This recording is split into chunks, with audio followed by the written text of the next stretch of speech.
Unpacking the tug from the wooden crate.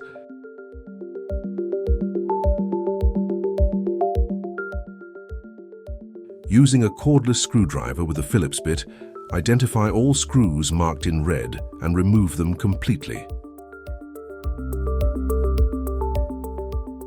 Leave a clear space at the front of the crate equal to or greater than 2.5 times the crate length to allow proper removal of the tug.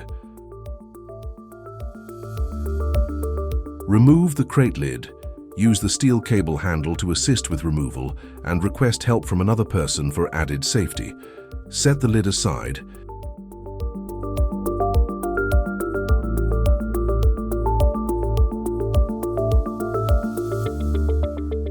And use the internal wooden braces, slats, as supports to build a ramp for removing the tug from the crate.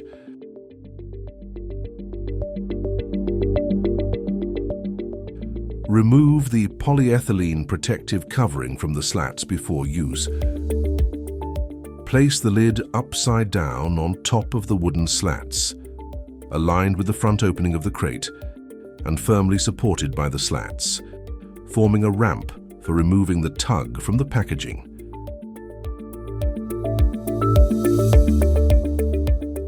Turn on the remote control, then switch on the master power key on the tug's control panel. Carefully remove the tug from the crate using the remote control, operating the throttle, trigger, and steering foam-covered wheel controls.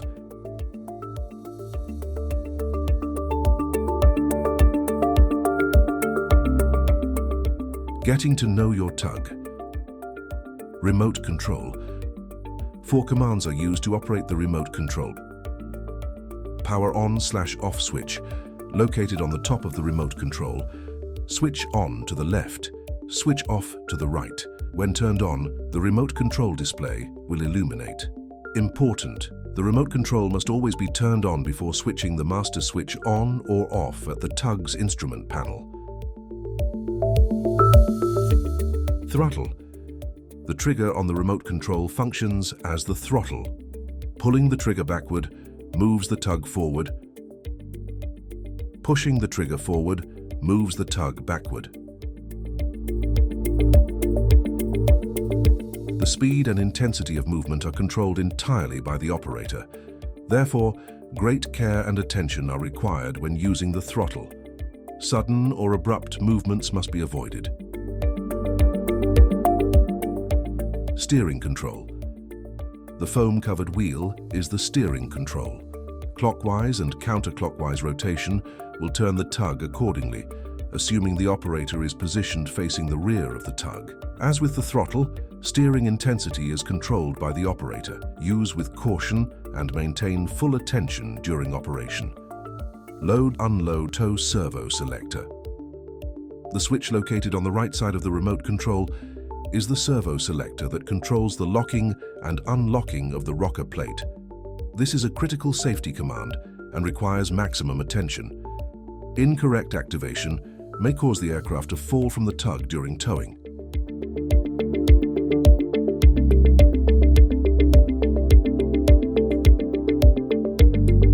Position U, fully forward, unload.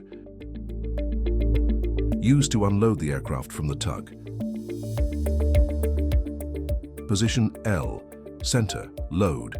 Used to load the aircraft onto the tug and also for towing with the plate locked, without using the Lazy Susan function. Position F, fully back, free. Used to tow the aircraft with the plate unlocked. The Lazy Susan system is active in this position. Instrument panel. The instrument panel is located on the front left side of the tug and contains all switches and instruments. Master switch, main on/off switch for the tug. Lights switch, turns the tug lighting system on and off. Strobe, light switch, used to disable the rotating beacon strobe if it causes glare to the operator, especially during night operations. The strobe can be turned off at any time or when the master switch is turned off. When the master switch is turned on again, The beacon will automatically activate by default as a safety feature.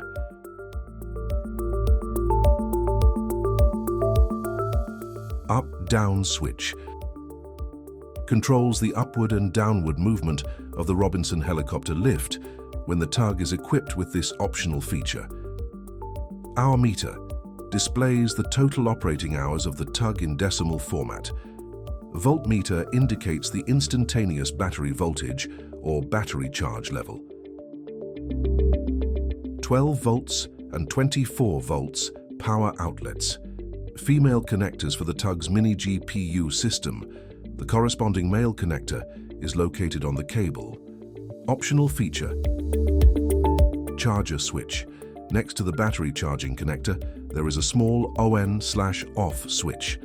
This switch must be turned on when the charging cable is connected to a 220 volt /60 Hz power source. Bind switch, used to pair the remote control with the tug's main control board. Under normal operation, this switch must remain in the OVFFE position. It should only be activated in the event of remote control signal loss, as described later in this manual.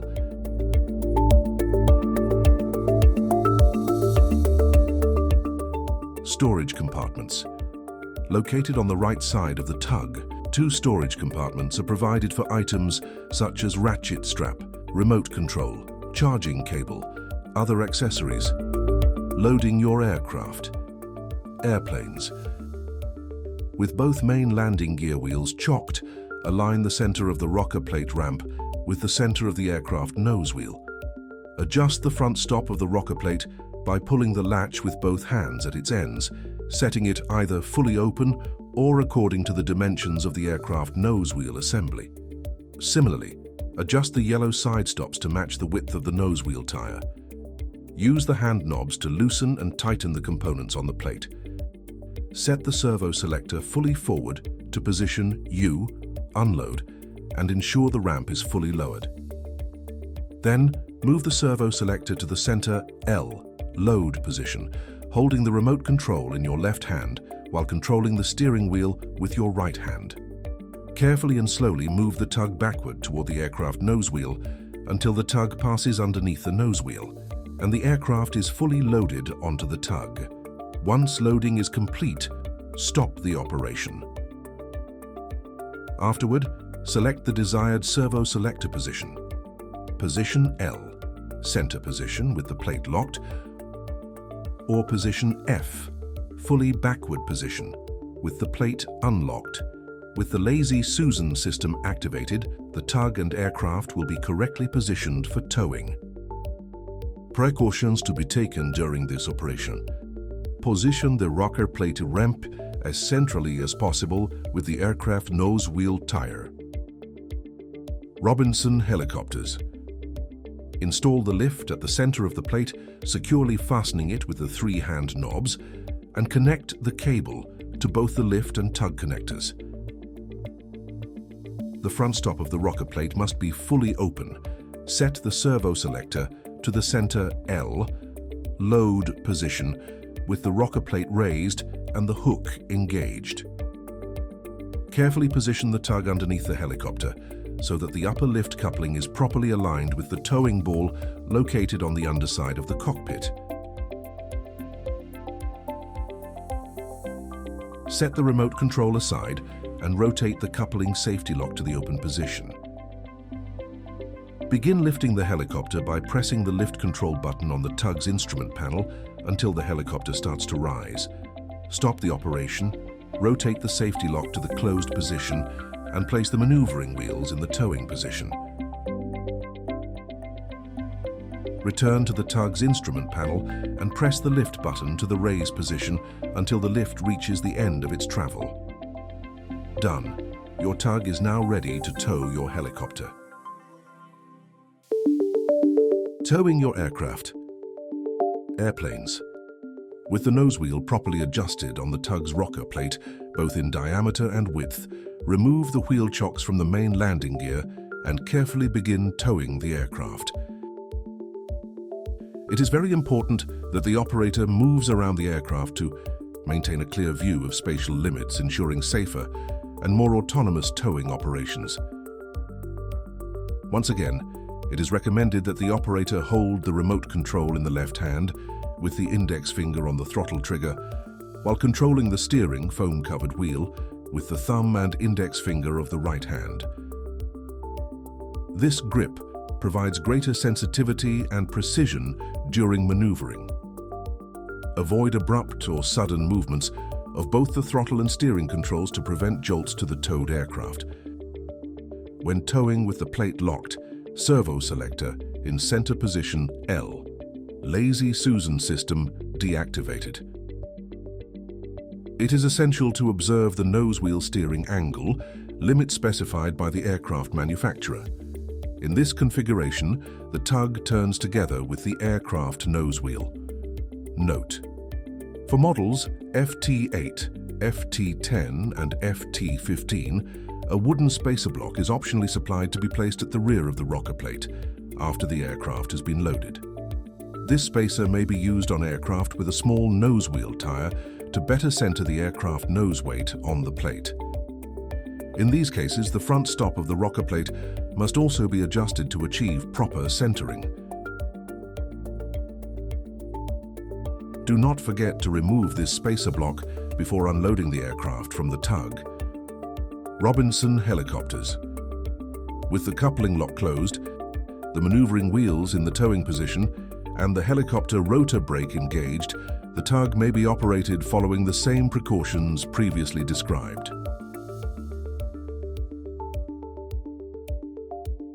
Unloading your aircraft airplanes. Upon reaching the desired destination, the operator must chock both main landing gear wheels. Set the servo selector to position U, fully forward, and carefully, slowly unload the aircraft. Important: before changing the servo selector position, carefully move the tug backward until the front of the aircraft nose wheel panel rests against the front stop of the rocker plate. This ensures that the hook moves without overloading the servo. Failure to follow this procedure may result in servo damage or burnout, and the command may not operate correctly. Conversely, if the nose wheel is resting against the rear of the rocker plate and the servo selector is activated, the system will not respond properly and may damage the servo. A warning decal located on the top of the tug provides this guidance. If, during towing, the plate is unlocked, servo selector fully forward in position U Lazy Susan system active. The tug must be aligned with the sensor located at the front of the plate. An orange LED will illuminate only when proper alignment is achieved, enabling the servo selector to operate. Extreme caution is required. If the servo selector is moved to position U unload while the sensor is misaligned, the system may suddenly unlock once alignment occurs. This may cause the aircraft to unload unexpectedly or even fall off the tug if it is not properly chocked. Robinson helicopters. Upon reaching the desired destination, place the maneuvering wheels in the non-maneuver up position. Ensure the helicopter wheels are on the ground. Set the lift coupling lock to the open position. Activate the switch to lower the lift until it reaches the end of its downward travel. Pay close attention to ensure the coupling lock is not left in the closed position. After lowering the lift completely, remove the tug from beneath the helicopter. Storing your tug. It is recommended to always store the tug in the same location within the hangar, preferably near a 220 volt/60 Hz electrical outlet, sheltered from weather and environmental exposure. The remote control must be turned off only after the master switch has been turned off. The remote control must not be accessible to individuals without proper training. For this reason, it is recommended to store it in a restricted access location. The equipment should be placed on charge after a day of use, or whenever the voltmeter indicates a voltage below 23 volts. The batteries are automotive lead-acid batteries, which do not suffer from memory effect. Keeping them fully charged will extend their service life. Battery autonomy depends on aircraft weight, ground slope, acceleration intensity during operation. Typical operating autonomy is approximately 6 hours. Using your 12-volt 24-volt mini GPU, position the tug close to the aircraft external power receptacle to be connected. Turn off the master switch and the remote control. Connect the cable to the 12-volt or 24-volt outlet according to the aircraft power input requirement. Connect the plug to the aircraft's external power receptacle. Done. Your aircraft is now powered. Important: the battery voltage indicated on the voltmeter must be above 23.5 volts for normal operation. If the voltage is below this value, place the tug on charge before connecting it to the aircraft. Note: each tug has a rated cold start power capacity that must be respected according to the power demand of the aircraft being connected. Refer to the aircraft manufacturer's manual before use. Observation: this mini GPU is an auxiliary solution and not a full external power unit, GPU. It must be used only with piston aircraft, respecting the limits described above. Care, precautions, and basic troubleshooting remote control. There are 3 main precautions the operator must observe when handling the remote control. A. Do not get wet. Do not expose the remote control to water. On rainy days, use a plastic bag to protect the remote control or operate it under shelter. B. Avoid drops. The remote control is sensitive and may malfunction if dropped or impacted. Handle with care at all times. C. Battery replacement. Monitor the battery charge level and replace or recharge the batteries at the first low battery audible warning. Failure to replace or recharge the batteries may result in loss of remote control configuration, causing unexpected operational issues. Remote control bind procedure. If, for any reason, the tug loses communication with the remote control, follow the steps below. Turn off the master switch, then turn off the remote control. Turn the bind switch on by moving it to the left. Turn the master switch on. Press and hold the bind button located on the upper left side of the remote control. Turn the remote control using the on/off switch to the left. There is a small square acrylic window on the top of the tug that allows the operator to view the remote control receiver LED located inside the electrical panel. When the bind process is complete, the LED will stop blinking intermittently and will remain steadily illuminated. Normal control functions will then be restored. Other remote control buttons. The operator must not operate any other buttons on the remote control that were not previously described. These buttons are configuration keys and should only be used in the event of an anomaly under guidance from FTUGS technical support. Some buttons are intentionally covered with tape to prevent accidental activation. Remote control signal loss. If the tug loses the remote control signal, it will automatically stop within up to 3 seconds after signal loss. This is a critical safety function. Any failure of this function must be immediately reported to FTUGS technical support. Emergency stop buttons. The tug is equipped with 3 emergency stop buttons located on the 3 upper extremities of the tug. In the event of any malfunction or emergency, press any one of the 3 buttons by striking it with a hand or foot. The tug will stop immediately and completely cut off power. To reset the emergency stop, rotate the activated button clockwise. Tire pressure.